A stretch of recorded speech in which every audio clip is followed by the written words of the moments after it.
की तरह जब भी रियान विक्रांत की बकबक से परेशान हो जाता था तो उसे उठाकर बाहर फेंक देता था, और आज का दिन भी कोई अब बात बिल्कुल नहीं था। विक्रांत ने हवा में खुद को एक बार फिर हमेशा की तरह दयनीय पाया। वो कमरे के बाहर एक थप की आवाज के साथ जा गिरा। वो दर्द से अपनी कमर को सहलाते हुए बोला, हाय मार डाला रे। वो दृश्य कराते हुए एक बार फिर अपने पैरों पर खड़ा हुआ और रियान की तरफ वापस कमरे में जाने लगा। तभी रियान के छाया सैनिकों में से दो वहां आके खड़े हो गए और उसका रास्ता रोक लिया। अरे तुम दोनों मेरा रास्ता मत रोको, मुझे अंदर जाने दो, मुझे उससे बात करनी है। वो चिल्लाते हुए दोनों छाया सैनिकों को बोला, लेकिन उन दोनों में से किसी ने विक्रांत को रास्ता नहीं दिया। छाया सैनिक विक्रांत के छुपे हुए सैनिक थे जो उसके साथ लगभग छुप कर हर जगह मौजूद होते थे। विक्रांत उन दोनों सैनिकों को अपनी बहुत चढ़ाकर बोला, तुम दोनों और तुम्हारा वो मालिक सब एक ही जैसे हो। अरे कम से कम इस बात का ख्याल कर लिया हो, मैं शेरगिल परिवार का राजकुमार हूँ, फिर भी तुम लोग मेरे साथ जरा सा भी नरमी से पेश नहीं आते। विक्रांत उन दोनों सैनिकों को डांट रहा था और वे दोनों अपना सिर झुकाए के सारी बातें सुन रहे थे, लेकिन अभी भी उनका रास्ता रोके खड़े थे। विक्रांत की डांट से उन दोनों सैनिक सिर झुकाए सुन रहे थे। हार मानकर विक्रांत उस दिशा में देखता है जहां रियान बैठा हुआ था। उसके चिल्लाते हुए आवाज लगाई, तीसरे महामहिम बड़े भाई रियान, अरे तुम इतने निर्दयी क्यों हो? थोड़ी तो मुझे बेचारे पे दया खाओ। अरे मैंने क्या गलती क्या कहा? तुम्हें अपनी मूर्ख और बदसूरत पत्नी के अलावा एक खूबसूरत पत्नी लाने के बारे में विचार करना चाहिए। मैंने इसमें गलत क्या कहा? अरे मैं तुम्हें उस लड़की को ढूंढने में मदद करता जिसे तुम ढूंढ रहे हो। अगर तुम्हें मेरी मदद नहीं चाहिए थी तो ठीक है ना, लेकिन मुझे ऐसे बाहर क्यों निकाला? अंत में थक हार कर विक्रांत वहां से चला गया। उसके जाने के बाद उस जगह पर शांति लौट आई। विक्रांत के चले जाने के बाद रियान खुद को सोचने से नहीं रोक पाया। जब भी वो उस लड़की से मिलता था उसे एक अजीब सी अनुभूति होती थी, उसे एक शांति मिलती थी उस लड़की के साथ। सबसे बड़ी बात, बाकी लड़कियों की तरह उसे घृणा महसूस नहीं होती थी। रियान अपने आप में एक साफ सुथरा सनकी था जो किसी को अपने आसपास बिल्कुल भी बर्दाश्त नहीं करता था, खासकर के विपरीत लिंग के किसी भी व्यक्ति को। लेकिन वो लड़की अलग थी। जंगली पिशाचों से लड़ते वक्त रियान ने खुद आगे आके उस लड़की से संपर्क किया था। उसके पूरे जीवन में ये पहली बार था जब उसने किसी लड़की को छुआ था। उसने उस वक्त अपने दिल को तेजी से धड़कते हुए महसूस किया। उसे छूने रियान को कोई घृणा महसूस नहीं हुई। वो उस वक्त क्या महसूस कर रहा था इस बात को तो पता नहीं लगाया पाया था। उसे पता करने के लिए वो उस लड़की को एक बार फिर मिलना चाहता था। भले ही उस लड़की ने उसे फिर दोबारा 1 महीने बाद मिलने का वादा किया था, लेकिन वो खुद ही जानता था कि अंदर से कितना बेचैन महसूस कर रहा था अपनी भावना से। जब तक उसके सवाल का जवाब नहीं मिल जाता उसे चैन नहीं मिलने वाला था। पर अब वो 1 महीने का इंतजार करने के अलावा कुछ भी नहीं कर सकता था। उधर राज दरबार में सब आ चुके थे। सम्राट के 3 बेटे थे जिसमें से 2 आ चुके थे। उनके बड़े बेटे को तो सम्राट ने खुद ही महल से बाहर निकाल दिया था, इसलिए वो यहाँ पर मौजूद नहीं था। रागिनी बस अपनी जगह पर शांति से बैठी हुई थी, सबका निरीक्षण कर रही थी, फुसफुसाहटों में हो रही लोगों की बातें सुन रही थी। कुछ ही देर में दरबान ने सम्राट और महारानी के आगमन की घोषणा की। सभी में उनके कदम रखते ही सारी भीड़ तुरंत शांत हो गई। सभी लोग अपनी जगह से खड़े हो गए और एक सुर में अपना सिर झुकाते हुए, सम्राट और साम्राज्ञी दीर्घायु हो, सम्राट और साम्राज्ञी की जय हो। वैसे तो रागिनी का सिर झुकाने का मूड नहीं था, लेकिन वो अच्छे से जानती थी किसी भी राज्य की सर्वोच्च शक्ति वहाँ के सम्राट में होती है, इसलिए उसे सिर तो झुकाना ही पड़ा। इसलिए रागिनी ने भी बाकियों की तरह ही अपना सिर झुकाकर अभिवादन किया। सम्राट ने अभिवादन करते हुए लोगों को देखा और अपना हाथ ऊपर उठाया। उनके हाथ के इशारे से सब शांत हो गए। रागिनी ने अपना सिर उठाकर उस व्यक्ति को और देखा जो ताहला साम्राज्य का राजा था। उसने कई बार कल्पना की होगी यहाँ का राजा जरूर कोई 50 साल का बूढ़ा व्यक्ति होगा।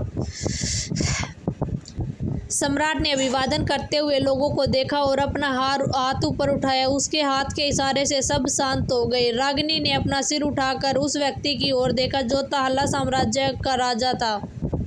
उसने कई बार कल्पना की थी कि यहाँ का राजा जरूर कोई 50 या 60 साल का बूढ़ा व्यक्ति होगा, लेकिन उसकी सोच से उल्ट सम्राट काफ़ी जवान थे।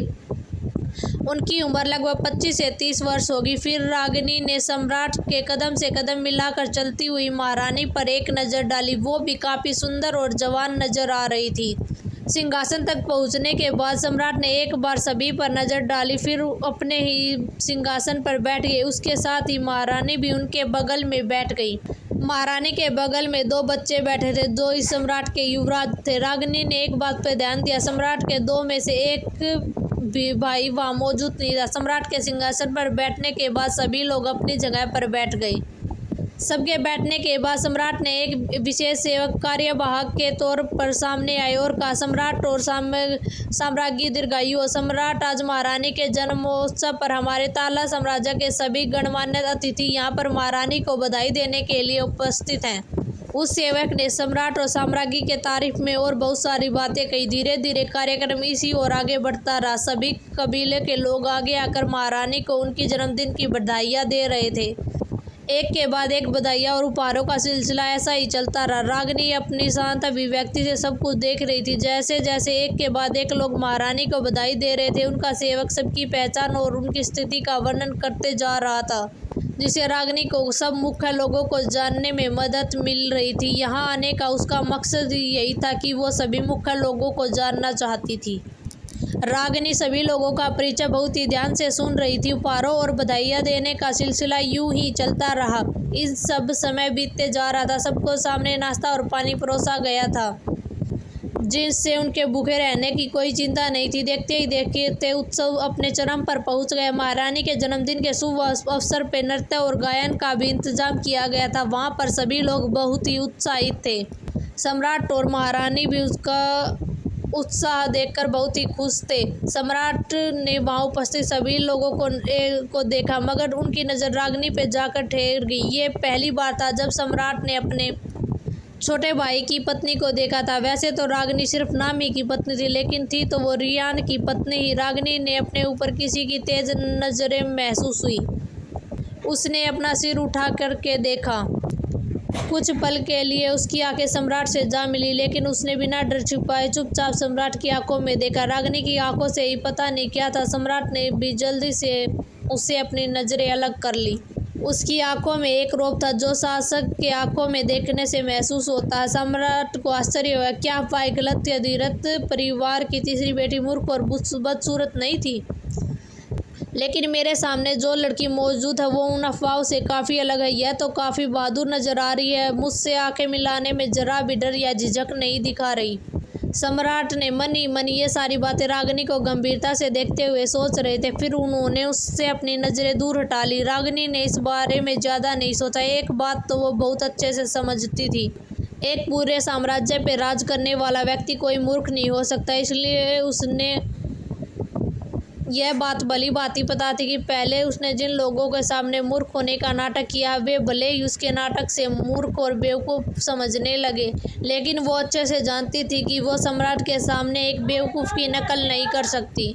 इसलिए बेवकूफ़ होने का दिखावा करने से अच्छा सम्राट की आंखों में बिना डरे देखा। इससे वो ये देखना चाहते थे कि सम्राट का अगला कदम क्या होगा, उनका अपनी छोटी भाभी के प्रति रवैया कैसा है। उत्सव बहुत ही सुचारू ढंग से चल रहा था। इस वक्त साम्राज्य की युवा पीढ़ी महारानी को बधाई देने के बाद अपना अपना कौशल दिखा रहे थे। दरअसल शाही महल के होने वाले उत्सव में युवा और युवतियों का अपना कौशल दिखाने का मौका मिलता था। वो एक सुनहरा मौका था। इस मौके पे कई बार युवक को हुनर देखकर उन्हें आधिकारिक मामलों में भर्ती किया जाता था। युवतियों को बड़े परिवारों में अपने भावी पति का ध्यान खींचने का अवसर मिलता है।